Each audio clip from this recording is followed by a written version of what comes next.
All right. Hey, how's it going? Let's see. I I'm going to be doing another episode here of Chris Does Stuff. I don't know. I think it's just fun to kind of put together some stuff and show you guys whatever I'm doing at the moment. And I'm going to try and do different things. But I also think I'm going to end up cooking at least once a week. I think right now I have planned for Tuesdays, Thursdays, and Sundays. So I think that'll be pretty good, right? So today we're gonna kind of mix some stuff that I've already done. I have to work on some stuff for a Fiasco live stream that we're going to be doing. So probably the first time you're hearing about that. We got that all organized in the background. It's pretty cool. I have some friends coming on. So I have to work through a list of stuff there and try and get to, make sure that I have all the assets I need in place. So I figured I'd go create that in Photoshop and you guys can watch along, which could be fun, right? I thought you might like to see how my workflow goes and how I do things. And for instance, set some things up for the future because that's kind of important when it comes to this. If you're going to make thumbnails, I'd like to do Fiasco potentially once a week. I think that could be a lot of fun, get some creators on and just kind of have a romp. For those of you who don't know Fiasco, Fiasco is published by, Bully Pit Games, and Mr. Morningstar, Jason Morningstar actually, makes the game. And it is a fabulous GM-less RPG game. So it is hysterical. It's written in the form of like a Coen Brothers movie where, you start out with the best of intentions, but everybody's got these different needs that are just kind of pulling them all in different directions. And halfway through the games, there's literally what's called a tilt where things are going okay, and then all of a sudden it tilts and flips it on its head. And it's a lot of fun. So we did one way back when I started Game All Night. And I think Gary was actually even still with us potentially at the time.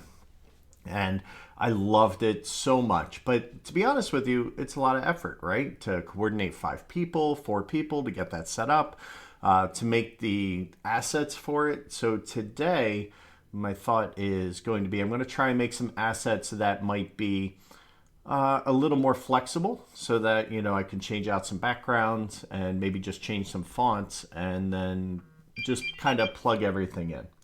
So let me turn that on silent. Let's see.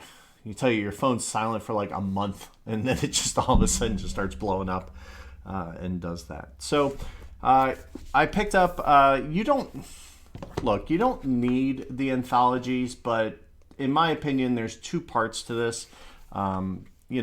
Is I want to support the game because I love it, and I like physical books. But all these are available on the Bully Pit website. They really just kind of pull like the best 12 play sets that they had that year. They did this for like 3 years, 10, 11, and 12, and that was pretty much it. Now, last year, they did kickstart a new version of Fiasco that actually uses cards instead of dice in the system. And while I don't know exactly how I feel about that, because I haven't had a chance to play with it, I did approach them at one of the conventions and really didn't get anywhere trying to ask for anything. So it's not like we're going to play with that version. We're going to use old school Fiasco. And what turned me onto this was Tabletop, the actual Will Wheaton game. I loved it. So let's see. Let's put this over here. We may need them. I've gathered some stuff together for the process of this. Did some light research as to what we're doing. We picked the playset that we're going to use, so I distributed that to everybody who's playing so that they have an idea of what's available and options because they're all going to be remote, so they're going to need that. So I think that that's going to be important information for them to have. Let's see, anything else for setup that you all need? I don't think so. I think we're just going to get into this. Now, I use Photoshop. There is also Illustrator. Now, Illustrator Depends on what I'm working on. If I'm working on something that has a lot of lines and a lot of text, and I need it to be scalable because it's a vector-based drawing program, it's completely different than what Photoshop is, which is a raster-based. I will definitely go to Illustrator for lines, text. If I'm really trying to do a lot of manipulation, things like that, and I need it to scale, that's great for that. For this, because really you only need the 1920 by 1080p as far as how big I'm working, then Photoshop's great. And I'm not planning on manipulating a ton of text. You're going to see it. Each line will have some, but it's not going to be a ton. So give me 1 second. I'm just going to go over here. I have 2 monitors and I'm sharing one full screen. And I want to make sure I don't show you guys all my passwords and stupid stuff like that. So I just want to load up a document I made. Now this is kind of what I like to do at the beginning of a show. I like to get an asset list together.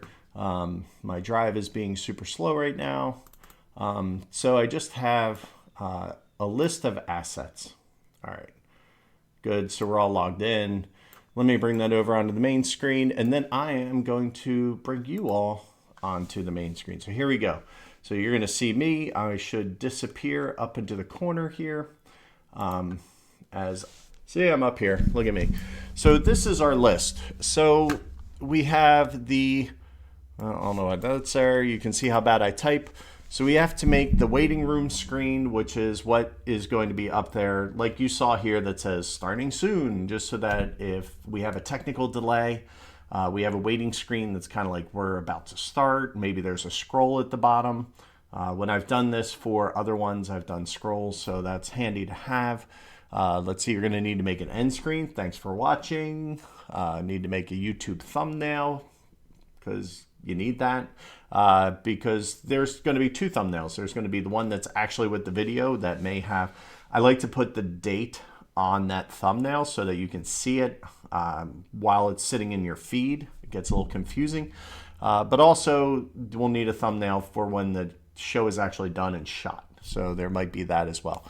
We also need to make the actual scene, the set for it. So it's going to have a big background sitting there with the 5 players and 1 for me. Because while it's not a GM system, the first time through this, this only plays like 3 to 5. And while we could shoehorn 6 in, I'm just going to kind of GM the game because I have to run a spreadsheet in the background that's going to kind of take care of all the dice and things like that as we go. So I think the first time at least, I want to see how heavy that is so that if it interrupts things too much, it's not in the way. Then we also have to do, there's going to be some dice on there in the center pool where we all select from at startup as we're kind of making things go. So I have to have maybe a way to do that. I don't know. It might just be a screenshot of actual dice. So we'll kind of see how that works out. But it needs to be there so that we can do the select dice for character creation at the beginning of the game.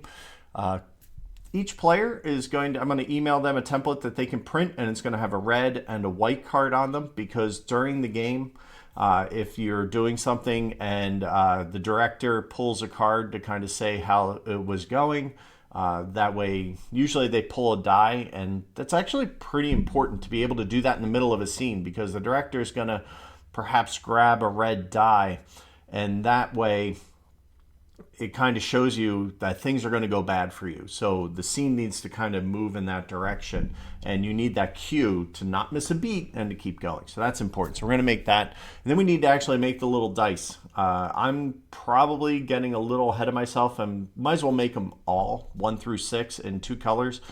We have red and we have white that we're going to use. The SNC Happy Hour is a note. I just watched Straight No Chaser, which is one of my favorite a cappella bands, did a happy hour, and that was on right before this, which is why we started right at 2:01 because I had to run downstairs.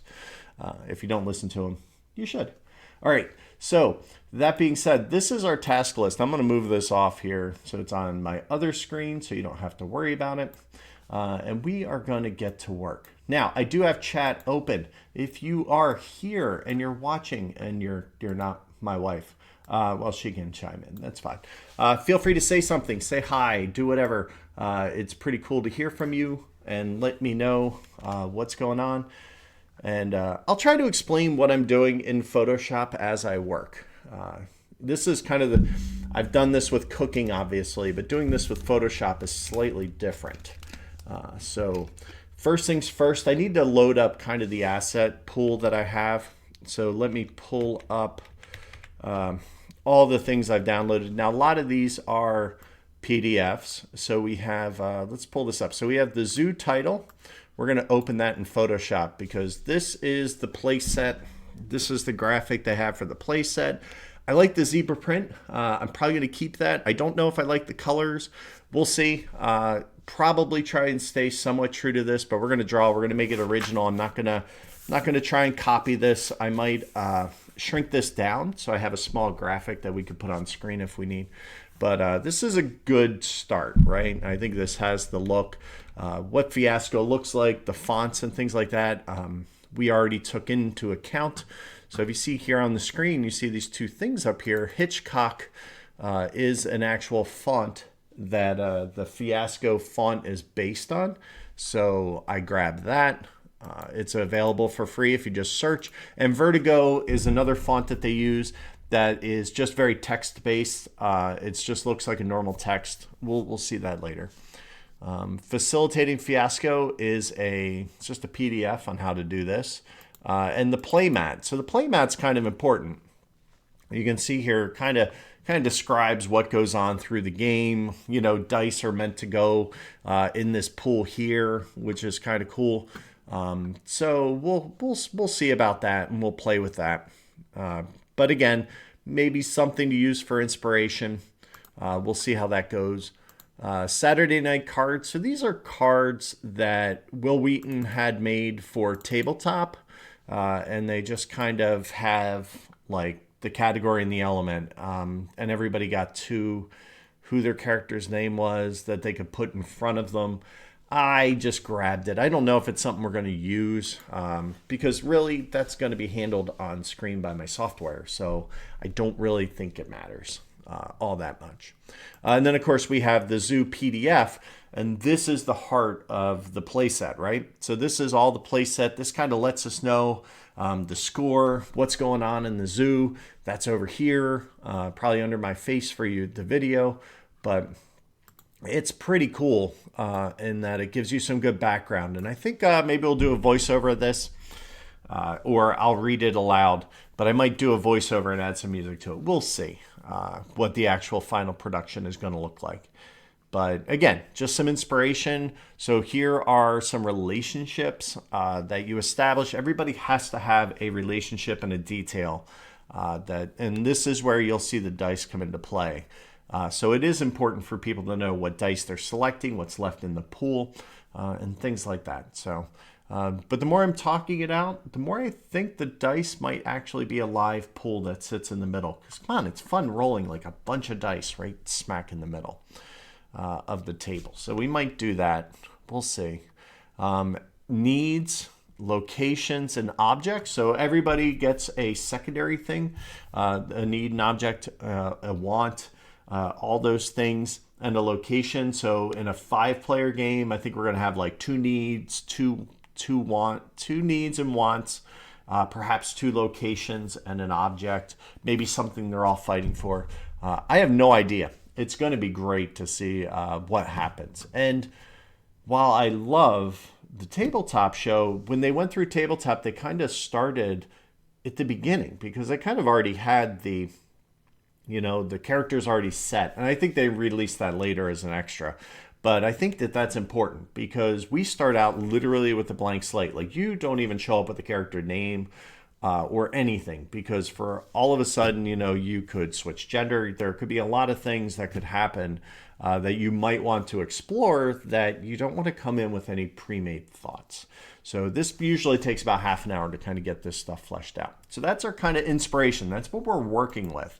I think the feel of this is going to really come from the actual playboard that we're going to use. So we are going to start there and kind of work out. Okay, let's see. Now let me just check. I don't see anybody in chat, so I want to make sure that well, you can all be quiet. That's totally cool. But I want to make sure that everything is actually running. Okay, that's fine. If you have questions, again, just ask. Not a problem. And I will close that window. All right, we have our documents sitting up here. So this is on my other monitor, which happens to be right behind the camera. So that makes it interesting. And we're going to get to work. So where do we want to start? Like I said, I think this starts with the theme. So let's start our piece with the blank slate. We have the zoo as our kind of inspiration. Now I like the zebra stripes, you know, but to be honest with you, I mean, I could probably fake zebra stripes, but I'm not 100% sure about finding good zebra stripes from my brain. So what I'm going to do is I'm just going to give a quick search for zebra stripes online, but you could use the image search, but you're just going to get a lot of like stock image and stuff that people put up there that, you know, are crazy. I want real stuff. So I'm going to actually narrow it down, my search, and make some real zebra stripes so I can actually see what the real deal looks like. And let me pull this over here so y'all can see what I'm looking at. So we have some textures down here.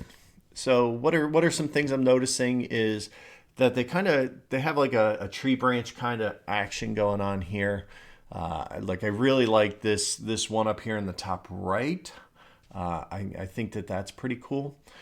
So let's grab that. We're just gonna basically, let's see, open the image in a new tab. All right. Well, unfortunately, it makes it a small one, but that's fine because we're just using this as kind of general guidance for our artwork. So we're gonna take this tab is gonna go. Let's throw this back into my other one. All right. So what we're gonna do is we're going to make a new document, Control N, and we're gonna Control V, paste that in because we downloaded that, right? So that's kind of sitting here. That's our inspiration. We can kind of plus that up a little bit. I like what's going on the left side. I think that's pretty cool. And then we have our zoo. So now let's do a new document, and we're going to do the, let's see. So when it comes to a new document, I could do this film and video, this 1920 by 1080, but this frankly does something I don't like.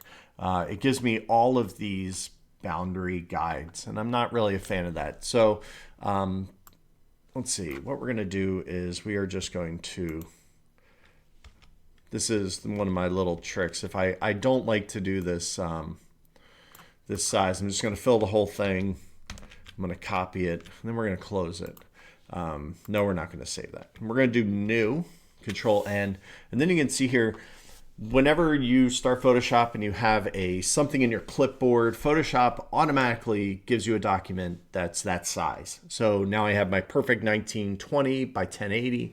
The resolution for all broadcast television, whatever, is always 72 dots per inch. That's just pretty much a standard. If you're going to print high resolution, 300. If you're going to print low resolution, 150.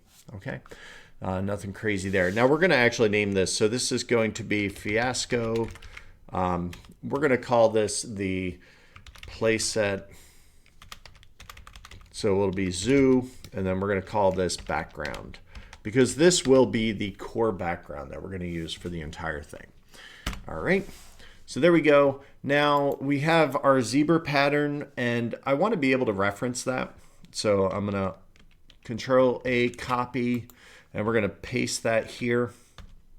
And unfortunately, let's see, we can't use, I'm used to using Illustrator. I drag things off the artboard, and it's not something I've ever super explored inside Photoshop. So I'll just put that up here in the corner because that'll be my reference. Now, you have a choice. You know, you're going to pick what color we're going to start with. We're going to start with, I like the yellow.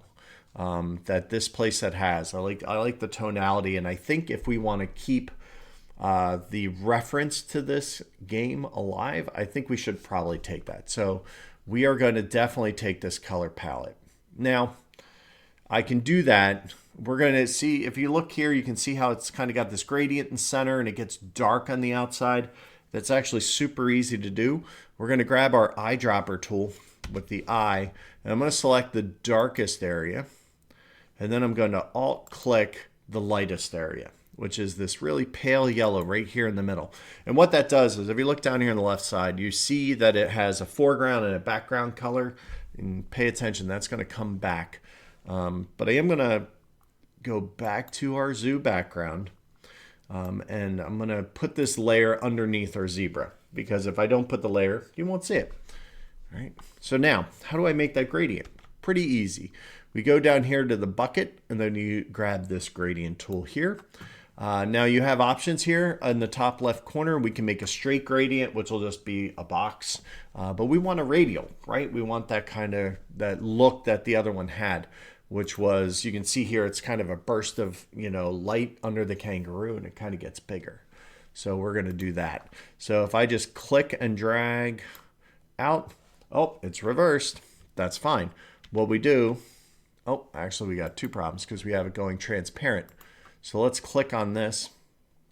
And if we click on that, you can see here that the last time I used my tool, my opacity was at 100. So this just makes sure that we have that. So good to go. Now also notice that was dark in the center. So if I hit X, that swaps my foreground and my background. I use that a lot. And then we just kind of click and drag, and then boom, we get this burst. Now, this is cool, but if you look on the first one, there's not that much dark. It's very, very subtle all the way out at the edges. So if we did this, it'd probably be a little too much. So let's Control Z that, undo it. And we're going to drag that out a lot farther. We're actually going to go past. I still want a little more. So I'm going to have to shrink the view with Control minus, drag it out. There we go. I'm happy with that. Now we could also change the center depending on what's going on, but we really do want the focus to be in the center of the image because the dice are going to be there. Whatever's happening is going to be there. So we'll kind of leave that. Now, let's see, getting back to this. All right, so now we have that. Now we need to draw the zebra pattern on top to kind of make this cool. Now, unlike the other one that kind of had a wrapping look like a back of a zebra, I'm not going to do that. I'm just going to make the whole thing zebra pattern because this is not a huge design piece. It's a background. A lot of stuff is going to go on top. So, subtle is better. And when we start cutting in this zebra pattern, you're going to see it's going to be much better. Now I have my tablet. If I were doing a lot of artwork, I would probably be in my artist studio that I have upstairs that I actually have a monitor I can draw on, and I'll probably do something with that later. But right now we're just gonna draw some happy zebra stripes, people. So we have our zebra pattern over here. We can kind of see what we're shooting for. I really like how it does this one side, we kind of have all these V's coming in. Now I have a couple options to draw with. So I could, for instance, I could just grab a paintbrush and just start painting.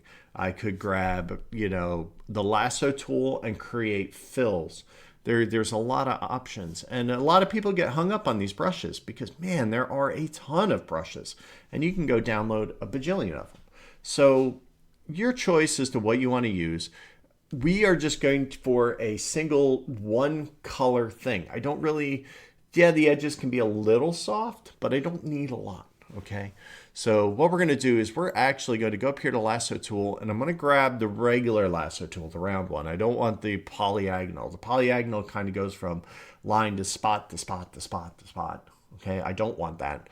I want the soft one because when I start to draw here, let me slide over.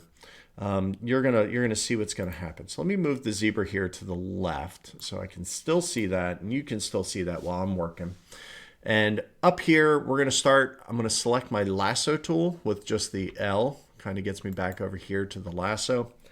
And now this pen is pretty awesome because it's, I can draw on this tablet and helps me out. So we're just going to kind of start just doing like we're going to come down here. We're going to just kind of, I want this to be organic, all right? I'm not trying to draw straight lines. Zebras are not straight line animals, okay? All right, so then I have this selection. Now, what I need to do is I need to fill that. Now, if you look over here, our colors selected right now are the pale yellow and the darker yellow. Now, that's pretty cool. I'm going to go to swatches, and I want to I'm going to create a swatch by dragging add to swatches. All right, and we're going to call this Zoo Pale Yellow. I want to be able to just grab that. All right. Now, if I did, I could grab it from the screen, but because it's a gradient, I don't know exactly where the best place is going to be to do that. So I don't want to necessarily do that. So we are going to go back to the color picker, add to swatches. We're going to call this Zoo Dark Yellow. All right. And then just hit OK. Now, if we look on our screen here, you can see right up here underneath my little picture, there's the two new ones I created. So they're handy. Now, back to what we were doing. So we need to get black and white. Now, if you just hit D in Photoshop, that gives you black and white, which is pretty cool. We want white. We could use black. You know what? Let's use black because I want to show you this. All right, so my selection is still going on here. So I'm going to shift backspace, which gives me fill. And notice how it says foreground color. I could also select background color. You could do other options, all right? We'll just do foreground color and hit OK. All right, and then you can see here it's selected that whole area. All right, now I still have the lasso tool, so if I click off and then I start coming in again, notice that it unselected. I'm going to slide over and we're going to come right back up. Oops. There's a button on the side here that I just we're going to deselect that. We're going to do that again. All right. So that's a nice thing about Photoshop versus doing this live, right? You can always Control Z. If only Life had a Control Z. All right. And then we're going to let that go, shift backspace and fill. All right. Now, you can see here, this one kind of comes down and it does a little Y thing, but the inside one is kind of normal. So we're going to do that, come across. And then when we get up top, we're going to go a little wide. All right, we could do that. All right, but it doesn't look like that. All right, it's kind of does it a lot lower. So what we'll do is we'll come all the way down, come across, and we'll bank out a little right there. Beautiful. Happy little zebra stripes. All right, and then we're going to slide across the top here, and then we're going to come down again, and we're going to kind of do the inside. Now, I could do this as two separate things, but, let's try and be somewhat speedy about this. All right, then we're going to shift backspace. Foreground color is OK. We're going to hit OK and fill. All right, now holding the space bar allows me to move around. Now this one, we're going to kind of do that again because the belly's kind of turning in on the zebra. So we'll do another one. You can see the one actually on our little photo model actually does it a couple times. Well, I'm not happy. That one's way too wide. See how that, I'm not happy. We're going to do that again. So we're going to come down, turn in, come out, and we're going to open up, stick a little tighter. There we go. I like that much better. Come over, come down. Drawing. Could you imagine trying to do this with a mouse? Doing it on a pad's a little weird because you're disconnected. But man, my computer artistic life changed when I got this. Now, if I'm not happy with that, maybe it's not, it's too one way or the other. Notice over here on the right, it's on its own layer. So I could literally just go around this guy. All right, I can select it because that's really what the lasso tool is doing. And then if I hold my control key, I can cut it and move it. And I could say, make it a little tighter if I wanted or open it up. All right, so we have those options. All right, so continuing to lasso on, we're just going to kind of gently fold this across here. If we look at our drawing, we're getting there. So we can zoom out a little bit so you all can watch. All right, we're just gonna kind of leave this one normal. All right, because there's a couple normal ones here in the middle. We're gonna fill that. Oh, I don't like that top, so I'm just gonna kind of come down, draw a new one. We're gonna backfill that. Ah, that's better, right? Okay. Let's do it again. Let's do it again. Coming down, having fun. All right, drawing happy zebra stripes, right? Who doesn't like zebra stripes? I don't really like animal prints on fabric and things. My wife will attest to that. But, you know, it has its place. It has its place. All right, moving on. So now we're going to kind of see, like, this is going to start kind of trying to move across the top. But we're going to extend that because I don't want to get into this horizontal stuff. I want to keep it all vertical. So we're going to do another one of those. We're going to go here and see how organic we're getting. I'm not trying to stay straight as I'm drawing this. I'm trying to keep it a little organic and soft. Oh, too wide. I don't know. A little too wide. All right, there we go. Coming back down, going up. There we go. That's a nice thickness. Beautiful. Happy with that. This is fun. I you know, let's be honest. Typography and everything's cool, but you know, being able to actually like kind of create something, I dig that. All right, so we're going to come back up. Now you can kind of see here that this one kind of goes a little bigger. All right, so we're going to kind of come back. We're going to come down close, come back up, and backfill. All right. Let's see. And then we actually have one here that's reversed that actually kind of starts Ying. Oh, that's too close. The Y actually starts to happen the other way. So now we're going to come down, come across. Now we're going to come up here and we're going to loop it and back down. This is exciting, right? You're watching digital paint dry. All right. Cool. Dig that. Dig that. This is pretty fun. So then we kind of have another one that does that. Oh, too close. All right, we're going to kind of come down. We're going to do it again. Do it again. Do it again. But this time we're going to go up a little farther. We're going to kind of come down. Cool. Dig in that. Again, it's organic, right? You know. All right. Oh, I don't like that. That little loop there. What happened there? So let's get in there. Let's clean that up. We're gonna. All right, I could get in there with the brush tool. The only problem with the brush tool is that it kind of can get some wet edges, which does some funny things. But for instance here, like see how it's really narrow? What if I don't like that? If I don't like that, I can kind of come down here and I can, if I'm very careful and I can draw it. No, that's not it. Let me zoom in. All right, see how it's a little tight? Maybe I want to kind of carve out some of this black here. So I'm going to select it. And because it's on its own layer, the black is all by itself. The yellow is actually on the layer behind it. What I can do is select that and then hit delete, or backspace I should say, without the shift key. And then you can kind of see there.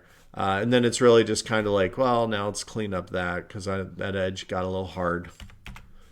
All right, and then Control D is how I get rid of the marching ant. All right, so that's cool, right? Nice. All right, so back at it. So we are going to finish this off. Let's bring in a nice high one here. We're gonna Y this one off like right there. Almost like drawing happy trees. Almost. All right, so we're going to shift. Oh.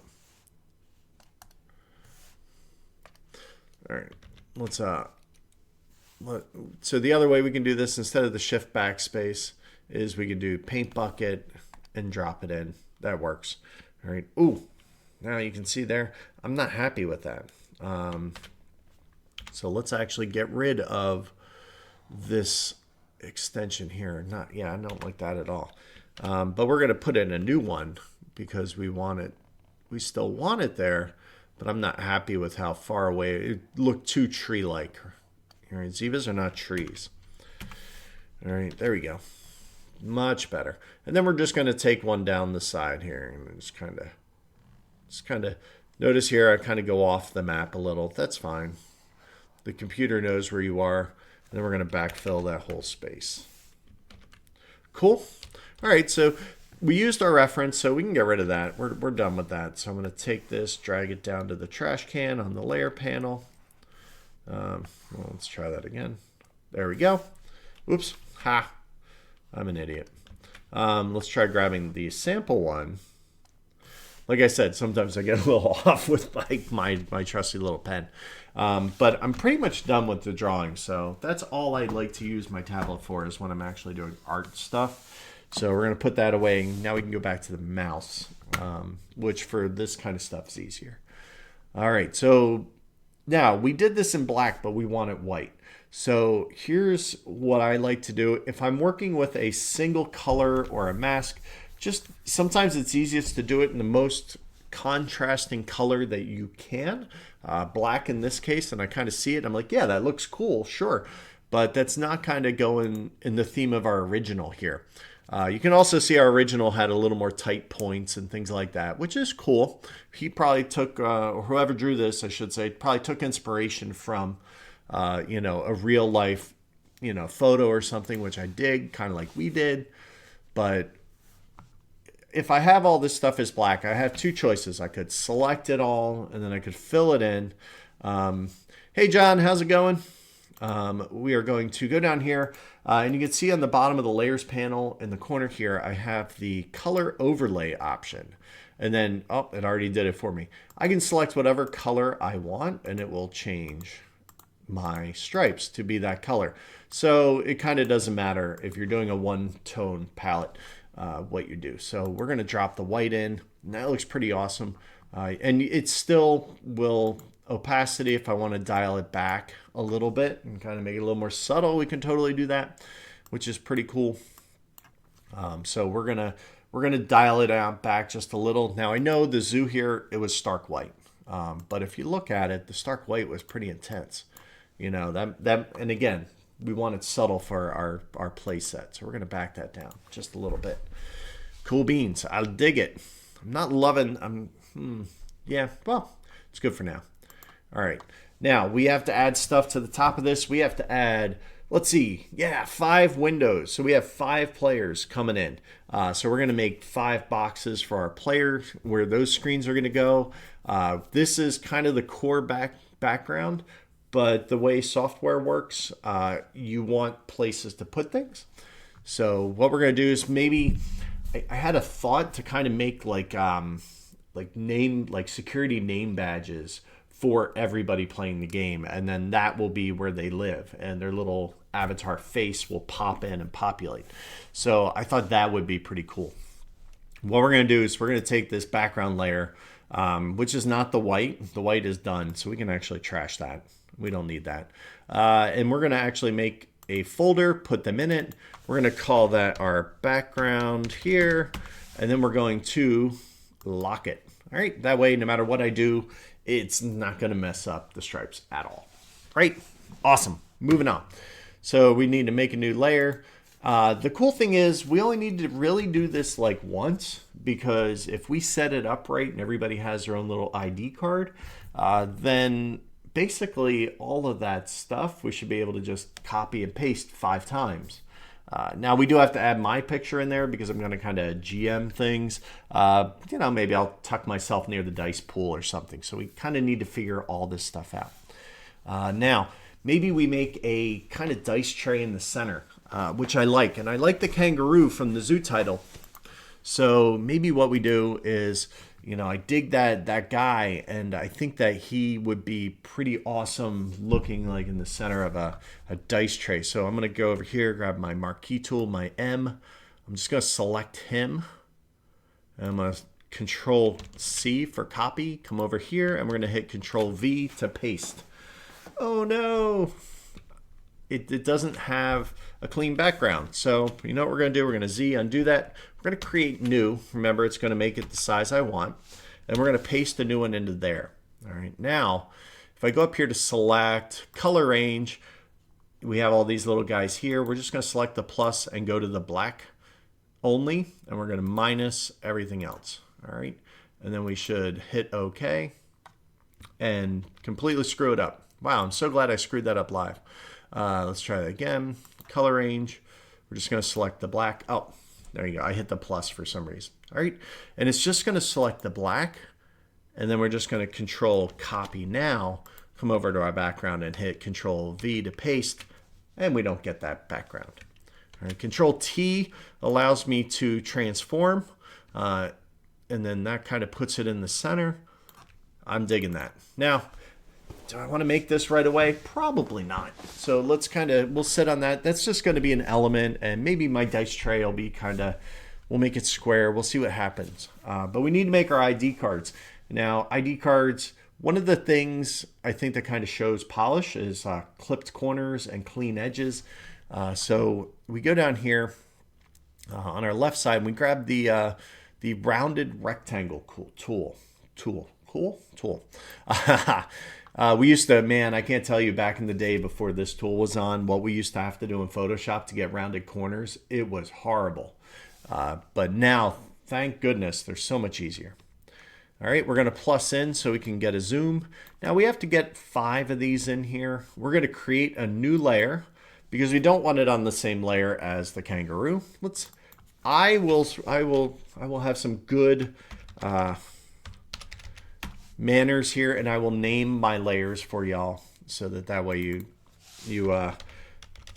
don't yell at me because I'm pretty bad at it. All right, now if I just click and drag out, notice here my rounded rectangle is ready to go. And now it comes in as a shape, which is a little different to handle, but we'll deal with that in a second. But it's live and I can edit it right now, which is awesome. Down here I have the radius. Now if I want a really soft corner, I can make these 30 and they're all linked, so they should all go. And you can see how that made it a little smaller. It's a little too small though, but I wanted it better than 15. So let's try 20. I like 20. 20 is good. All right, up here, this is our stroke well, you can't see that because I'm hiding it. There we go. So this is what we're talking about. I forget that I put you guys up there in that corner. So these 20 picks, these control all the corners. You can make them all different. This just makes sure that when you change one, you change them all. There you go. This is a stroke, and then this is the fill. So if I want the fill to be white, because maybe that's going to be the card color. All right, that's pretty cool. We'll select white. If you want nothing, we could hit this little slash guy, and that'll do that. And then we do want a stroke because we want something to be on the border here. So let's pick black is a little rough, and we want to. Black can be pretty harsh, and TVs have trouble showing it anyway. So we're going to pick a really nice dark gray, which tends to be my favorite thing. And then we have the stroke, which would be how much, obviously, we're stroking the outside, how big. So 4 pixels, and you can type in a number. 4 looks a little big. Let's try 3. I like 3 because it's subtle. I'd probably like 2 better. 2's better. And then we can actually change what line we want. If you want to actually create like a dash line, you could totally do that. Cool. All right, so we're going to stuff the properties panel. Let's stuff it down here. So if you guys need to see it again, you can. All right, so we have our frame. Now, this is technically a vector object that lives in here, yada, yada, yada. Once I've got my frame, I don't really want it to be that anymore. So I right click on it and I'm going to rasterize it. And now it's just a regular made up of dots frame. Perfect, no problem. All right, now we need to have, kangaroo's its own thing. Let's hide that. We don't need that for the moment. So we have our rounded rectangle here's on the bottom. So let's call that, badge BG for background. Layer 5 is going to be the actual picture insert. So this is going to be where, say, Pet McDonald, John Detmer, Emily Detmer, they're all coming. My niece is coming. I'm kind of really excited about that. And my friend Victor. It's going to be fun. I'm excited. I don't know about you guys, but are you missing like that contact with people, and things? That's why I can literally sit here and talk to an empty room, and it's completely cool. I don't mind. at all. I'm doing this because I have to do it anyway. I might as well turn it on. All right, so we need to put the picture in here. So we're gonna make this. Now normally, you know, we want it to take up about maybe half the card. So let's kind of shoot for around there. All right, you can see my little pink smart guides. They're pretty awesome. All right, and we're gonna make our life easy here. We're going to actually grab this bright green and we're going to Control backspace and fill it with green. Why? Oh, well, I'll tell you why. Because my software likes punching holes in green things, like by using green screens. So if I make everybody's picture spot green, then the software will automatically punch a hole wherever they see that green. And then I can literally just put the pictures behind it and then kind of move them around to where we need them. So it's a lot easier than trying to get all the pictures to be the exact same size and line them up to be the exact same place on the badge, right? So we're going to do that. We're cheating a little bit.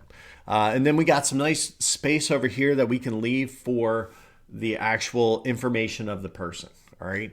Now we'll put some data in there because that's going to be helpful to see how it looks, to see if these things fit. And also that's going to be where we're going to kind of make what's called a title that will be editable on a spreadsheet that will automatically update the information live. This is what I'm really hoping to do. Pretty slick.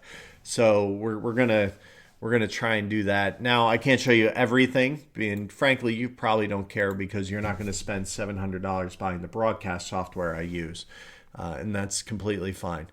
But what I will tell you is that I can import Photoshop files directly into it. So what I can do is take this and flatten down all these images and then just kind of change all the text. Oh, it's super sexy and super easy. All right, so we got our text here. So we're just gonna work on one card. We need to make 5, don't forget. But let's come up here. Now we're gonna use a guide because I wanna make sure these all line up. You don't have to. There's some cool alignment tools that absolutely are awesome. Now, if you look here on my text icon, we're going to grab the top left corner, which we got nice and tight there. We're going to drag it out, all right? And then we're going to set up our font. Now, this is where we want to use the fonts that we downloaded. I made some notes. So Vertigo and Hitchcock are in our font database. So if we go here, yeah, I know I have a lot of fonts. Every time I do a special project, I download fonts and I never get rid of them. But we are going to grab, let's try the Hitchcock first. I think Hitchcock would look great for the name because it's going to be kind of crazy. So John is in chat. So we will, oh, it's huge. That's why you can't see it. So what we're going to do, we're going to make this closer to 48 point, no, probably even smaller than that. There we go, 16. So, what? There we go. All right.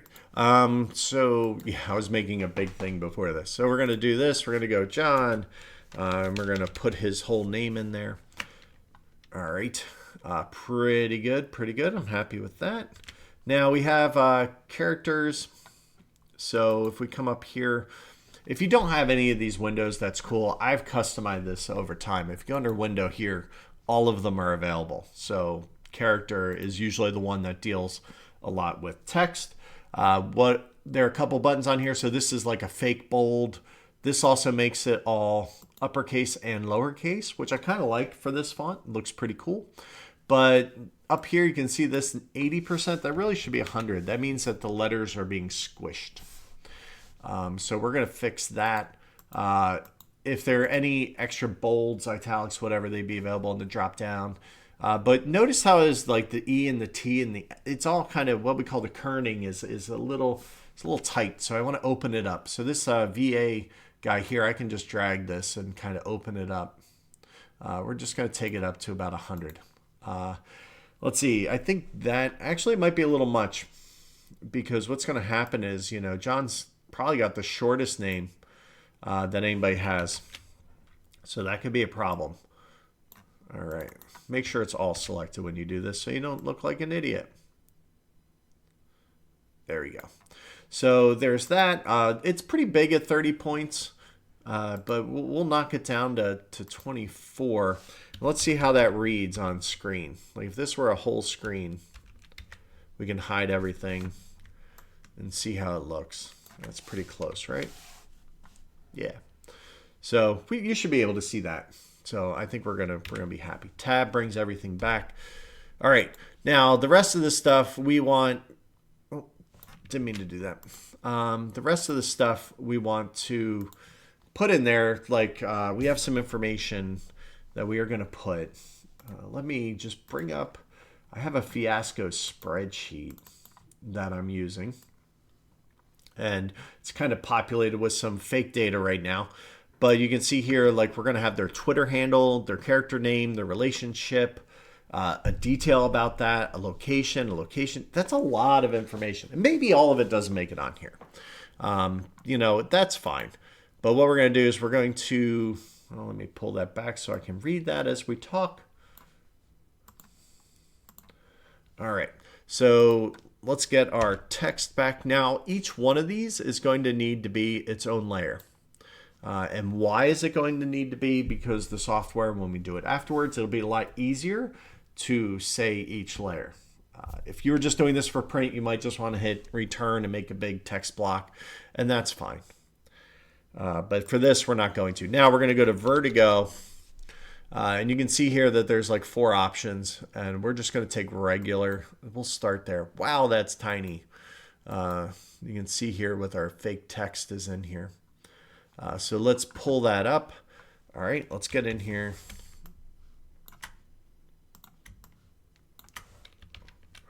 All right. So let's make a text block.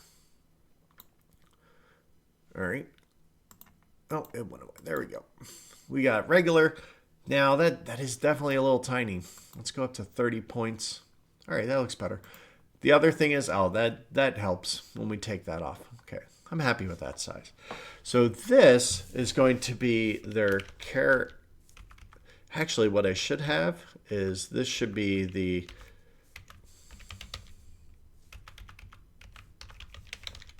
that should be their player name, because what should be up here, this is actually going to be their character name.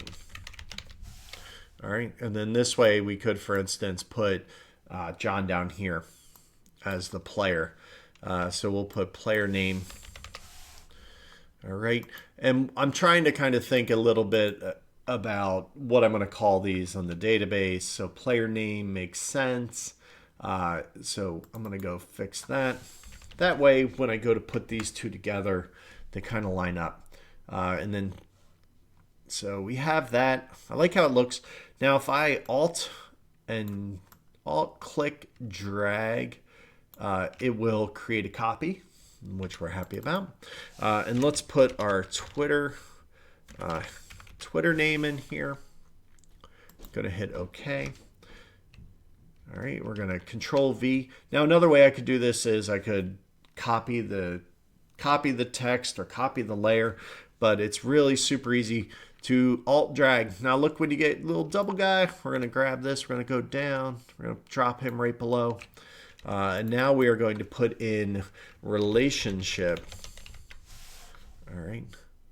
Now, let's look. So what do we want these things to be? So we have the player name. So we're going to kind of offset that a little bit. We're going to have the Twitter go in with it. All right, and we're going to shrink that because I'm just trying to think, what do I really care about while we're playing this game? Okay, we need long Twitter handle space. We need player name, needs some room and things like that. So I don't want that to be the main focus.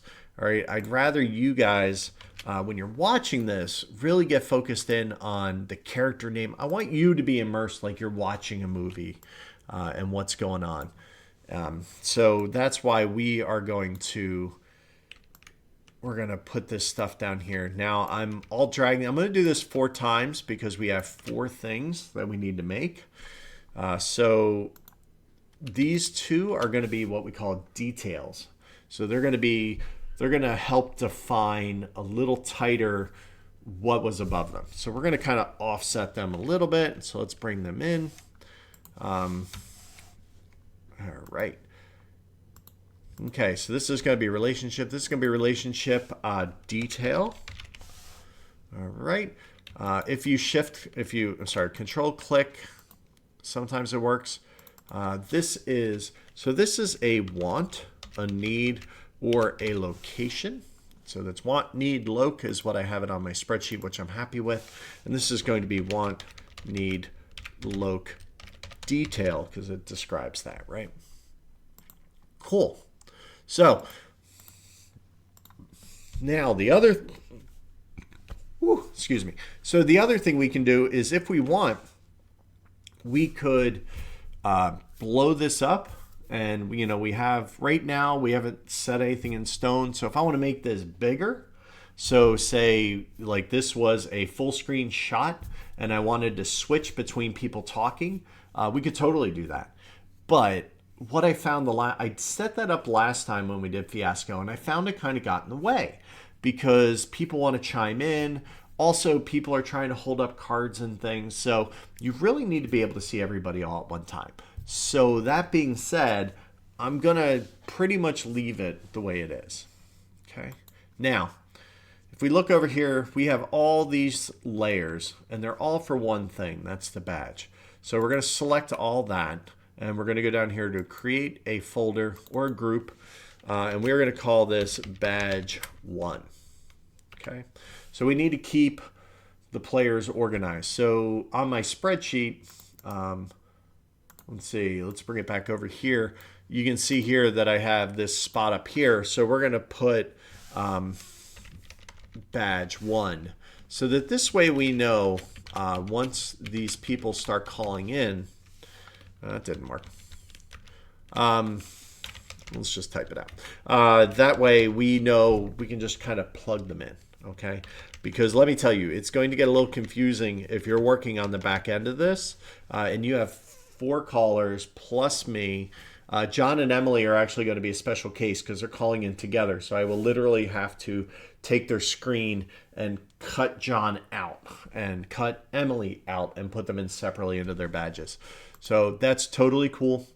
Now, the other thing is, do we want to have some fun with these badges? Do we want to maybe, put like a lanyard on them? We could totally do that. That would be totally cool. I kind of want to do that now. I do want to change the character name to have no space so that way it lines up with this. So we're going to change that to character name, right? So we have player name. This way, this is just good data keeping, right? We're just trying to make sure that everything is cool. All right. Oi, I don't want you to be the only window. Sorry about that. All right, so let's bring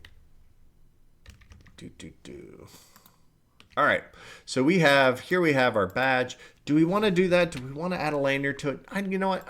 I do, but at the same time, I kind of don't, because I think that could be a little distracting. But maybe what I want to do is let's add maybe a little bit of a drop shadow to this guy to kind of make him pop a little bit. So there's a couple ways to do it. The one I like is it's kind of an uneven pop, and it kind of makes it look like it stands out a little bit more. It's kind of my favorite. And to do that, I actually need to draw it by hand because it's just easier. So what we're going to do is we are going to we're just going to draw a rectangle right over top. We're just going to pop that down. All right, and you're going to see what's going on here in a second. All right, so it's just as big. Now, if I grab the pen tool's awesome. All right, and I'm gonna put this dot here in the center. I'm gonna put one here. We're going to come over here, put one right about the center. Notice that my little plus arrow is popping up. That's cool. I'm going to grab A. Now, A is what's called the direct selection tool. This allows me to just kind of, helps if your board isn't upside down, people. Right, we're going to grab this, and we're going to just kind of drag it in here. Notice how it's kind of giving this bow. It's going to give us a little envelope kind of a feel. All right. I don't know why you're doing that. We're going to unselect and then drag you up. All right. So this is creating, so Bezier Games is literally named after this little handle right here. That's a Bezier handle. So there you go. Trivia for you. All right. Now, I'm going to go back to using the V. Okay. And now I have this under here. I'm just going to make this bigger. So I'm going to Alt and pull it out just so it's kind of, see how it's just kind of crouching in there on the edges? All right, we're going to do that. Now, guess what we're going to do? We're going to rasterize that. So right click, rasterize layer. And we're going to put it behind everything. And you can kind of see it there. Now it's a little big, so what we're going to do is we're just going to hold shift and kind of pop these sides in a little bit because they're, there we go. Now, filter, blur, Gaussian. We're gonna crank this bad boy up. Oh yeah, look at that. See? Now that drop shadow is so much more interesting. Okay, let's do the other one. So kind of see how it just kind of pops the corners and just kind of makes it look. I love the look of it. Now let's take that off. Let's go to our badge rectangle and let's use the drop shadow filter down here at the bottom, FX. You could also do this. See how this is just, it's so one directional, okay? So it doesn't really work. What helps is if you potentially could have like, you literally could layer like 3 of these to kind of get the effect that we just got in a few seconds. So this just looks like anybody with Photoshop can do it. Whereas this looks like somebody took, had some thought about what they did, which I totally dig. Like, I love that. It just gives a little extra. All right. So this is all in our badge tab here. So if I Control J, or you can right click and you can copy group. Okay. We're going to J it. And now I have a whole nother badge. Whoops. So you can see here, it's called badge copy. So what we're going to do is we're just going to, come on, badge copy. Grab the whole thing, which I believe is a control click. This behavior used to be a little different because now you just grab the one thing that you touch, which drives me a little nuts. And to be honest with you, I don't know how to fix that. But we're going to grab that. All right. Now, because it's a group, there's something cool here. We can click on that and click on that. And then if we look at our align window, which is, let's see, properties. I hid that. I moved it. No. All right. Well, it's up here at the top. So if I click this or this, it will kind of get them in line together, which is very handy when you're doing big projects and you have lots of things going on. All right. So this is pretty good. We dig that. We're going to rename that to badge 2. But you know what? Actually, that'll probably be badge 5 because I think we're going to go clockwise. All right. So we're going to Control J and then drag it.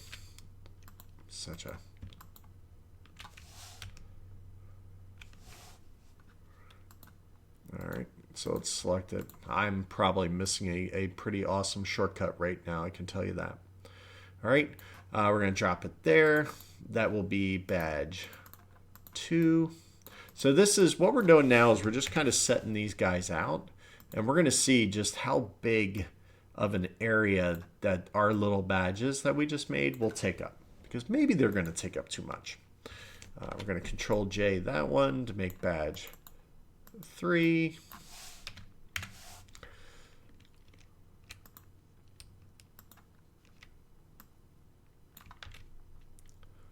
God damn it. Sorry. Sometimes little things frustrate me to death, like this is doing to me right now. Oh, I know why, because I put badge 3 behind it. Yeah, that was smart. So I'm going to, if you hold shift and down arrow, you can move it off. All right, and then we need one more, right? We need a badge 4. So we're going to drop that, put it back. So here look, the software is only as smart as the user, people, let's be honest. All right, and we're going to drag that over. All right, that's not too bad. I'm kind of digging it. It's working for me. All right, so we got our 5 characters sitting here. So let's go back to our align tool. So we have this whole selection. If we click on this, notice here, this will allow us to align selection to canvas. That's what we want, because what we want to do is we want to center badge number 4 because we're going clockwise. Actually, we should start, well, whatever, it's too late now. Starting in the top left corner, we want to center this guy to the canvas. So boom, now he's centered. All right, so let's rename these because I'm not happy. now I'm annoyed. So that's actually, the nice thing is you can have the same layer and group name. So this might not be a big deal right at the moment, but I tell you what, I'm even going to have to do this with the names. I'm not going to do it now because everyone is going to have to be different. Again, to make sure that the data that we have on our spreadsheet lines up to this. But I'm not going to make you suffer through that. So, because you're just sitting here watching me rename, how many layers? It's way too many layers. Okay, so let's start straightening all this stuff out because, we tried, but it just didn't happen. So badge 1 is in the top left. We're going to select that and 5, and we're going to go back up to that alignment tool, and we're going to center them together. Now we could pop them up to the top. There you go, that works. In which case they will line up with the top of the selection. All right, and then we're going to go with badge 2 and badge 4. Now, we need to turn off the align to canvas tool because if I leave that on, watch what happens. I mean, it's not bad, but it's a little too high. All right, you could just turn it off, and what would happen, let's undo that. You can see that they're off. If I do it with their selection, they'll center themselves together. So we'll just click, boom, now they're together. All right, which I'm happy with. I like how that works. Now, we want to center all this stuff on the page, and we want to make equal distance between everything. So let's see, if we take badge 3, 2, 3, 4, all right, and then we go back up to our line tool. We're going to do this to the canvas this time. And you look down here, it says distribute spacing. This is the best thing, and this came along not too long ago. And it will automatically boom, boom, boom. Like you wish you had this thing for hanging picture frames because it automatically centers everything and gives equal space between everything. And it did that to the canvas. So that means that this space and this space, this space and this space are all pretty much in line. All right, so it did that. So now what we want to do is we're just going to grab here our badge 1 and our badge 2, and we're going to make sure that they are all the way to the right because maybe they're off. So we're going to click that. We're going to go up here, turn off the canvas now, set it to selection. We're going to go back to 1 and 2 and select, align them to the right. We're going to go back to 4 and 5, and we're going to actually align them to the left. Beautiful. So it looks like everything was pretty in line. So that's pretty awesome. So this leaves us this whole center area for dice. I still have to pop in here. So let's see. I don't know. Maybe I can. What I can do is maybe make a. Let's give myself a new layer. All right. We're gonna put me like up here. Let's fill that with that green again. So we're gonna grab that. Shift backspace to fill it. All right, so this way kind of gives that little circle. All right, that works. Maybe I just live up here, and then the dice tray, let's get another new layer, is going to be down here in the center of the canvas. So we're going to Shift Alt, so it kind of grows from the center. All right, I like that. I like that a lot. All right, and then this is going to kind of be our virtual dice tray. All right, and let's fill that. Oh, what's a good complementary color, guys? Let's see. We have white and we have red dice, so we don't want one of those. We can't use green because anything green is going to get knocked out. So that any green is off limits, and to a lot of extent blues. So we want to stay away from that. So why don't we do that dark gold? I think that'll be a great color. So we're going to select that dark gold that we saved the swatch of, and we're going to shift backspace that and fill that. All right. Let's arrange our layers so I sit on top. All right, and this is just like an exercise in shapes. For instance, that guy's a little small, so I can Alt drag, and notice here I can make it a little bigger. And I want to kind of line it up with the top, so I dig that. So it's doing that. Now, either put something nearby or under something. Like for instance, right down here, it's kind of sitting right near the badge. I either need to commit to go under them or I just need to go over. So I'm not completely thrilled with, I think it's okay to clip them. So maybe what we'll do is we're going to have to drag these layers back anyway. So let's put them back so we're behind. All right, now that kind of makes a little more sense. Now we got our kangaroo here. Let's turn him on so he sits here in the middle. All right, but maybe now, because he's kind of this dice tray, we're going to line him up. We're going to select both these layers. We're going to select them vertically, and we're going to select them horizontally so he centers with the our yellow dice tray, which is what we're calling it. And then we're going to make that kangaroo white. You remember how we did that? We could do it a couple ways. We could knock it out of the other one, which would reveal that zebra stripe, but we don't want to do that. So we're going to go down to our FX, and we're going to do our color overlay. We're going to do that white again. So just go up here, select all the way in the top left corner, all Fs. Boom. Oh, I dig that. Now see that works. So we can turn the opacity just a little if we want to make it subtle. All right, because remember, we got white dice that are probably going to sit on top here, so we'll do that. All right, and then let's put a border around our bowl. So we're going to go down, again, effects, there's a stroke option. All right, now this color is going to be what our stroke is. Red is not the right color. So we're going to select our gold, and then we're going to come down here and select a dark gold. Okay, maybe not that dark, but we want it to be dark so it'll pop. And then we're just going to crank up the size to give us, there we go, just like that. All right, and then we could do the same thing to my circle that I'm going to use for me. So let's go down here, copy layer style, select my layer, right click, paste layer style, and boom, there it is. All right, and the cool thing is that will follow my circle around. So if I decide I don't like it there, I want to move it, because now I'm kind of seeing that these guys are all a little high, right? So we're going to grab badge 1 and badge 5, and we're going to shift down arrow, which walks them down by 10 pixels at a time. All right, we're going to get them a little tighter, and then we're going to take the 4 and the 2, and we're going to drop them down. I like that a lot better. Not because it gives me that, but it gives people some headroom. Okay, I kind of like them more centered, like that. Hey, Tony Fryer, how's it going? I'm just doodling. I'm just playing around. So we're kind of making this. So we're kind of making what we're playing Fiasco. So we're kind of making what our background is going to look like. So wherever you see these green spots, we're going to green screen, punch holes through them so that you can see their happy little faces, and it looks like kind of looks like a name badge. That's what we're going for. All right, so let's we can layer these up and we can tab them. We can do that stuff. So we're going to combine these two guys here. Now I have two options.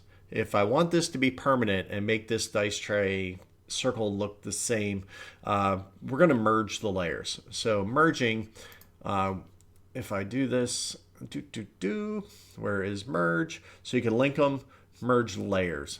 All right, so let's click that, and then you can see the kangaroo and that kind of that nice orange are going to kind of squash. But also, we lost all of those effects. But again, the software we're going to use later wouldn't matter anyway. Cool. So that's done. We got our background. We got our character name. I'm really happy with this. This looks pretty banging. So we're going to save this. We probably should have done this a long time ago. So Control Save. We are going to put this on our Fiasco. Fiasco Zoo background. Save it. All right. Now, we can save everything individually. We can flatten everything and save it as a single JPEG, which is actually what we're going to do. So we're going to make this, it's going to be very, very interesting, but if I were just doing a background, I would just flatten this. But because this text is kind of placeholder text, our life is going to be a little different. So what we need to do is we actually need to go into all of these and we need to turn off all the text in each one. Okay, so we're going to go zoop, turn it off. And just turn off these eyeballs. Eyeballs right here, just go away. Just go away. Boom. All right, so there, all our text is gone. So this is actually our background. So we're going to go up here to File, Export. Now I already have this set up to export as a JPEG, but if you don't, export as, wait for it to come up. So PNG if you want to. If it has no transparency whatsoever, I just use JPEG. It just seems to be a little faster, a little smaller. If you have transparency, you need to use PNG. All right, so we're good. We're not changing any sizes. We're going to export that. We are going to go to Fiasco, and we're going to save this as the Fiasco Zoo background, because that's exactly what this is. All right. So boom, away it goes. Now, if I wanted to, we could obviously add Fiasco logos and things like that to the bottom here, which, you know what, maybe we'll do it in the future, but I can also do that in the software. If I have a clean logo, I can drop it in. And to be honest with you, they're not paying me, so you know, there is that for logos and things. But if I want people to know what it is, we could do that. So let's explore what that would look like if we typed Fiasco, and it's Fiasco with an exclamation point, by the way. We will go up here. We will grab our Hitchcock font. All right. I lied about the. It's not on my book. All right. So we will size that up. There you go. So that's not bad. I don't mind that. All right. If we go over here to paragraph, click on the center, that will put the text in the center, which doesn't sound like it does much, but it really does. Just because notice how it shifted. Now if I drag this back, when I lock it in on that, there you go. Now it'll lock in. Let's get rid of that guide. All right, so I like that actually. I think that's pretty cool. All right, so we're gonna resave that. So we're gonna export. We're gonna do the quick export. Save it. Yes, I want to overwrite because I may change my mind. All right, good job. Now, do I want to add anything? At this point, I'm going to say no, because let's move on to our next project. So we can get rid of kangaroo guy. No, we don't need that.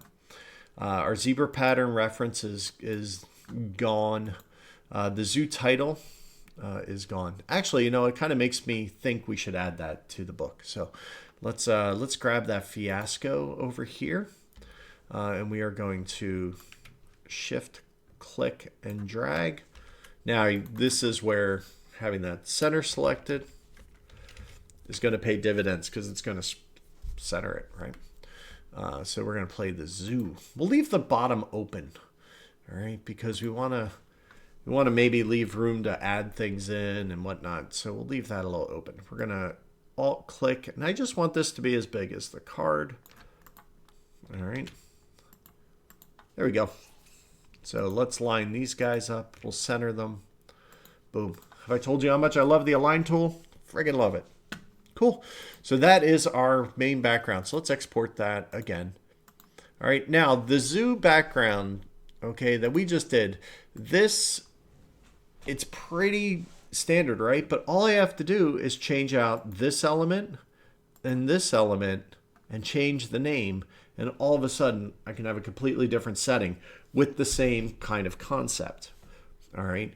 Now, the other thing I could do is if I wanted to, I could tilt the badges and do things like that. But the problem comes in when I add the people's pictures, trying to get them to tilt just a little bit, and it's going to bother you visually. I could just kind of, make them a little off kilter if I wanted to, but then the type would go straight, and that to me is almost worse. So I think we're gonna leave well enough alone and call that done. All right, now, very cool. I'm happy with this. This is what you guys are gonna see. So sweet. Now, we need to make dice, so let's do that real quick, and then we're gonna wrap up. I only like these guys to be about an hour and a half, so we're sitting here at about hour 20-ish. So we'll kind of knock out some dice real quick. So what I want is I'd really like for the dice to be placed with the players. All right. And players will you have to select 4 dice at the beginning. So I think that that's a fair number to say that every player will have 4. And I think we could probably fit about 5 dice. So what I want to do is I'm going to come down here. I'm going to grab a rectangle. Now, the cool thing about the rectangle tool is, I don't know if you noticed this earlier, it makes its own layer. So away we go. Boom. All right, we're going to make a square. So I'm going to hold shift. That kind of restrains that and keeps things even. All right. So there we go. So let's go in. Like, how big is this die? All right. That's good. Does it cut off our text is my next question. So let's turn all our text back on. Nope. I actually really like that. And then this die will be there. So what we're going to do is let's turn that text off just because we'll need to. We're going to duplicate this. 1, 2. Notice here, smart guides. Oh my goodness. Another great thing. Just automatically lines all that stuff up. All right, and we're gonna shimmy that a little. All right, cool. But what this is kind of indicating to me is that we need to move these bottom ones down a little bit. So that's going to be badge 2 and badge 4. We're going to drop them down. Probably should have done this before I did my save, right? We're going to bring 3 up a little bit. All right, I want to leave room for the dice. Okay, but so that's that. So let's get rid of our dice here. There are all these random rectangles, and we're going to save this again. Man, that's where that export feature is super nice, right? But now we have these dice. So this is the size die we're going to use. So what we're going to do is we're going to control click to select that whole layer, and we're going to Control C to copy it. So now it's in our clipboard. Then we're going to Control N to make a new one. And you can see here that it's kind of already ready for us. So we're going to hit Enter, and we're going to Control V to paste. Well, we need to make a new layer. Wait a second, where are you going? So copy and Control V to paste. Okay, it's not working. Oh, you know why? I didn't rasterize it. Let's try that. So rasterize that guy. Copy, paste. There we go. But now it's a different size because my clipboard was wrong. So Control W, we're going to get rid of that. Do over, Control N, and Control V. So this is the size of our die because we just copied and pasted it. We made a new one. So I don't have to worry about trying to figure out exactly how big Mr. Rectangle is. Although it would be pretty easy if I go down to Properties and click on it. You'll see here it tells me that it's 1920 pix by 1080 pix, which is the total thing. Deselect that. 92 by 92. So there you go. So that's telling me how big it is. So 2 ways to skin the cat. I like that cheater method. So this is going to be our dice. So our dice, we have 2 colors. Let's see. That we're going to use. We got our red and we got our frosted white. The frosted white is good. If they were clear, that would be a problem. I have other dice if we absolutely need to use them for the show. If, for instance, the green screen comes through and the dice disappear, that's a problem. All right, so we're going to go with a light gray, and We'll keep it white, actually. We'll just put a nice border on them because we'll need the border to offset it, right? And then we have the red. So we have our layer 1. So again, we have our little trick here. We can go down to color overlay, click in the box, and we want to make, if you want to make it bright red, woo, that's bright red. But these are a little darker, right? So we're going to go down here. Fiasco red. There we go. Nice and dark. All right. Now, if you want to stroke this, we can. But the problem is if I stroke this now, let's see. Yeah, you can kind of see what's happening. But we can fix that. See how it's kind of running out and over the sides? It's fine. We only want it to be 2 pixels wide, but it's still doing it on a very small scale. So this position here, if I push the inside, brings it on the inside. All good, all good. So we're going to do that. All right, so now we need, notice we didn't fill, we didn't do anything. It's all non-destructive. I could change the color of the dice. I could do everything I want to do. No problem. Now, we need to make some pips. So we're going to go down here to our ellipse tool, which is very similar to the other one. And we're going to Alt-Shift. We're going to start it, Alt-Shift, and notice that keeps it square or circular, right? And it grows it out from the center. And how big do we want? Probably about the pips, probably about that big. All right. Did I tell you Pep's playing? Pip? Yeah. Cool. All right. So there we go. There's our, we're just going to fill it with black, and that's completely fine because what we're going to do next is we're going to rasterize that layer. All right. Because we want to put, I want to put a subtle gradient in there to kind of make it look like a little dip. So we are going to go up to the fill bucket. We're going to grab our gradient. We do not want that. We want a normal black to gray. So we're going to select our colors to be black and a mid gray. All right. Now, I have 2 ways of doing this. I'll show you both real quick. I could Control click the ellipse, and then I'm just working within that zone, and then make a new layer. And then when I do my drag, notice how that works, right? And that's fine. That's a good way to do this one. I need to flip that because I want the light on the inside, right? Let's clear it. Not much because these don't have much. That's almost too light of a gray, right? Let's darken that up a little. I want it to be subtle. I don't want it to be obvious what we're doing here. There we go. All right. So if we say that we have to pick where the light's coming from, we've already kind of said with our drop shadows that the light's coming straight on. So let's kind of stick to the center. So we're going to go in the center here, and we're going to drag that out. Boom. All right. The other way I could do it, let me hide that, is I could just make one layer, and I could just drag it like that. And then Control click the ellipse and then make a mask. And then boom. What I can actually do is unlink that, and then I can drag this guy around. All right, and I can kind of pick up, see here how it's changing color. So if you're trying to get a more subtle gradient, you don't know exactly where to put it, you could do it that way. So, but we're not going to do it that way because we're not trying to be that complicated with it. So let's trash that. We got that single layer. We're going to trash that. All right. So there is our subtle. We don't need too much. Now, the other thing is here, we could potentially want a little color on that side of our die. So we can knock that out real quick, right? So let's go back here. Now we have a lot going on here. So what we're going to do is we're going to actually take that stroke and we're going to delete it. All right, we're going to rasterize this layer. Okay, and then we're getting fancy. We're doing some cool stuff here. I'm going to really quick. We're going to Control N to make a new. Control Shift N, make a new layer, and then we're going to use the previous layer to create a clipping mask. So click this little box right here. Now, notice here that this new layer kind of shifted out and over. That's going to be really handy because what we're going to do is I have the dark gray selected. I'm going to select the brush tool. I am just going to, let's see, my favorites.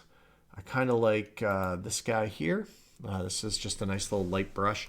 And I'm just going to kind of come down here, right here on the edge. All right. All right, we're just going to just put a little, I'm trying to be very, very, very subtle. All right, it might look a little heavy, but we're going to fix that in a second.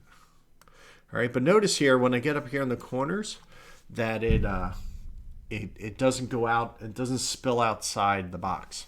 All right, that's a function of the layer mask. It will only cover what it's underneath it. So I could paint anywhere and it would do that. So it's pretty cool. Now, we are going to go up here and we're going to play with our layer modes. We're just going to dip down. You can kind of see what they do. Usually I don't know exactly what I'm doing with, you know, the end result. So I'll kind of play with them and see what gives me the look I'm going for. Like kind of like the soft light. All right, the exclusion kind of works. So that actually subtract works great because what subtract does is it's not painting black. It's subtracting saturation from the layer below. So it's doing something different. Now, if I want to make that a little more subtle, I can dial back the opacity of the layer. It just kind of gives it, we're just trying to give it a little something different. We're going to do the exact same thing. We're going to make a few highlights. So Control Shift N. Yes, I want to use that as a previous mask. Now we're going to go to a very light gray. All right, and then we're just going to kind of come in here. And we're just going to, because our dice are a little, they're a little crystalline, right? So we're just going to do this. I'm not pushing hard. This thing is super, like 8,000 points of pressure, man. All right, we don't want too much. I'm going to leave it. This might even be too much, but let's see. We're going to do the exact same thing. We're going to rock through. We're going to go down here. So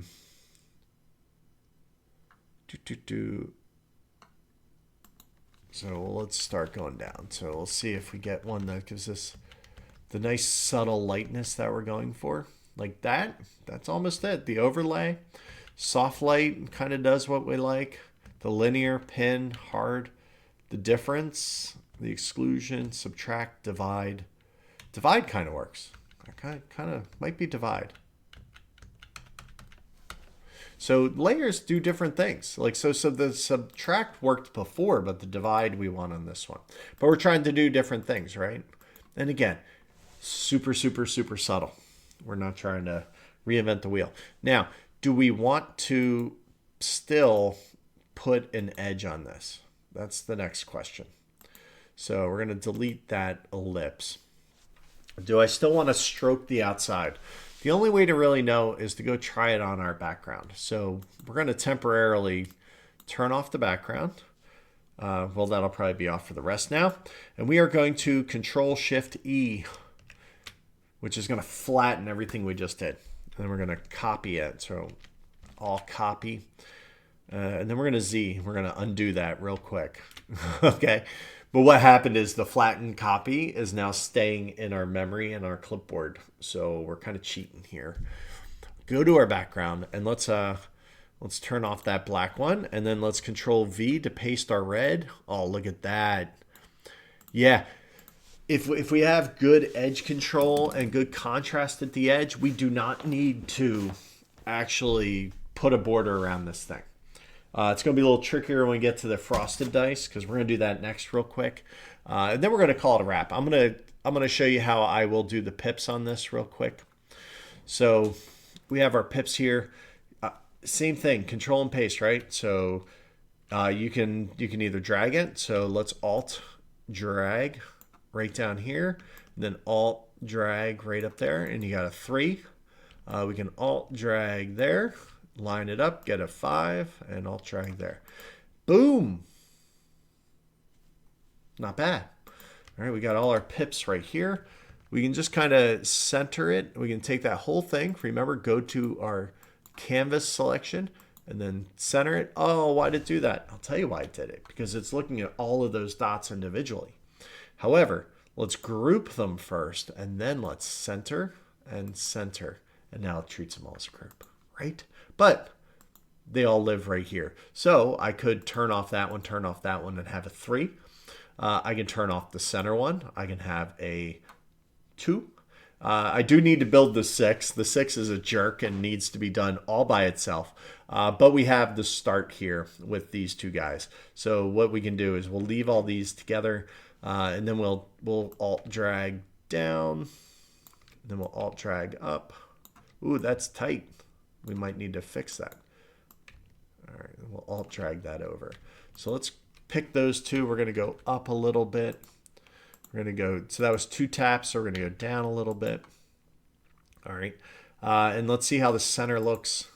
So now the center's off a little bit. That's fine, that's fine. All right. Sorry, I'm a bit of a perfectionist sometimes. So there we go. So that's everything we need to make the die, right? So you can, we have all the pips necessary. So if we just let's kind of organize our layers here. So we'll do top right. We'll kind of do them around the horn.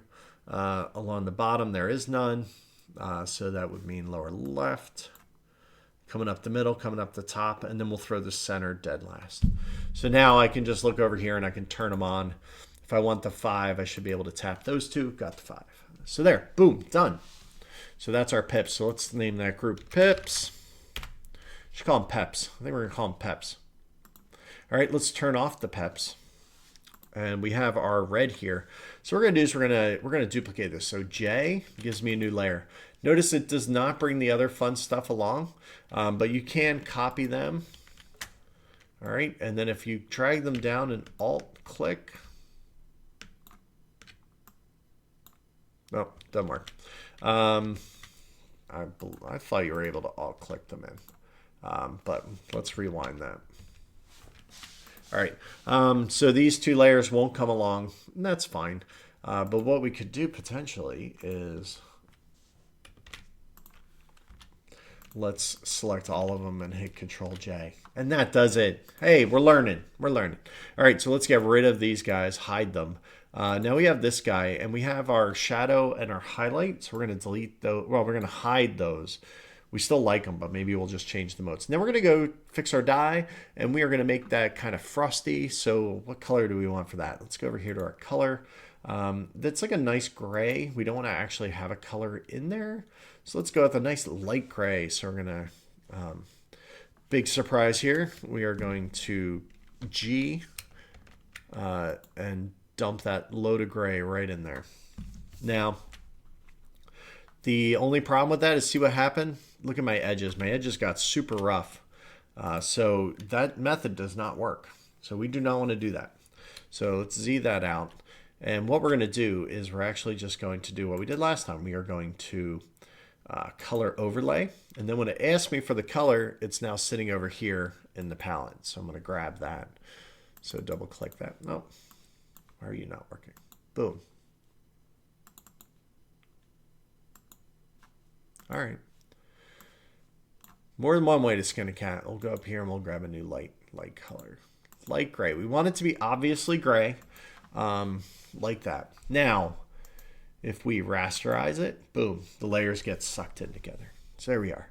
Let's turn on our, hey, that actually kind of works. How do our pips look? Our pips look good. All right, so yeah, you know what we're gonna do? We're gonna quickly turn off the background. Control E. Control Shift E. We're going to flatten that. We're going to all copy, undo that. All right. Go over here and Control V to paste, and then we'll bring our die over. Boom. It's almost too gray. Almost too gray. So we might want to lighten that up a little bit, eh? But I think it serves its purpose. When we make it too much lighter, it's going to disappear. So I think we're going to be happy with that. And you know what, guys? We're sitting at an hour 40. I'm going to call this done. You know, this was fun. If you hung out, I hope you enjoyed it. Just kind of farting around. But as you can see, like, this is something that takes a little time just to create and make things and to try to get spacing and everything right. So I hope you had fun watching along. If you watched this after the fact, let me know that you did. Just so I can feel like it. If you have comments, let me know if this is something you even care about. I just thought I was going to get this done today. I'm just going to go in. I'm going to make those dice. That zoo background is going to be perfect for making our thing, which you will see because I'm going to go post the Fiasco in probably about half an hour. I'll get that up because I'm going to make that. But I'm going to let you guys go for now. So enjoy the rest of your day. I hope you're making it through isolation okay and everything's cool on your end. We'll be back on Tuesday. I'm going to do a pen and ink drawing on Tuesday. We're gonna sketch something up. I have no idea what we're going to do yet. So if you have any thoughts or ideas, send me a quick message. Let me know what you think might be cool. But I'd like that to only be about an hour and a half. So we'll see. It's going to be a smaller one. But hey, thanks for joining me. I am going to let you guys go. But enjoy the rest of your day. Draw those happy little trees. Have some fun. And thanks for watching. So good night.